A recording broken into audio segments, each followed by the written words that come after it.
తెలంగాణ రాష్ట్రంలోని రంగారెడ్డి జిల్లా Bandlaguda Jagir municipal corporation పరిధిలోని కిస్మత్పూర్ దర్గా భగవద్గూడ యాదవ సంఘం ఆధ్వర్యంలో ఆగస్టు 30వ తేదీన మల్లన్న స్వామి బోనాలు జరగనున్నాయి. ఆదివారం ఉదయం 10 గంటలకు మల్లన్న స్వామి వార్లకు బోనాలను సమర్పించడం జరుగుతుంది. అందువల్ల ఈ బోనాల ఉత్సవంలో పెద్ద ఎత్తున పాల్గొని భగవంతుని కృపకు పాత్రులు కాగలనని యాదవ్ సంఘం విజ్ఞప్తి చేయడం జరిగింది. అనంతరం ఆదివారం మధ్యాహ్నం 1:30 గంటలకు అన్నదాన కార్యక్రమం ఉంటుందని తెలిపారు. రంగారెడ్డి జిల్లా గండిపేట మండలంలోని కిస్మత్పూర్ గ్రామం మల్లన్న గుట్టపై మల్లన్న స్వామి బోనాలు ఉత్సవం జరుగుతుందని తెలిపారు.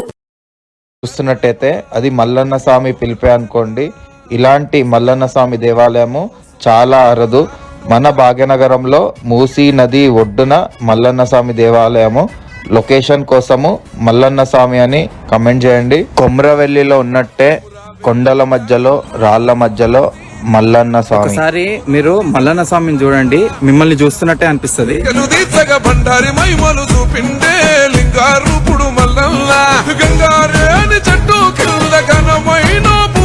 జై బోలో మల్లన్న స్వామికి జై.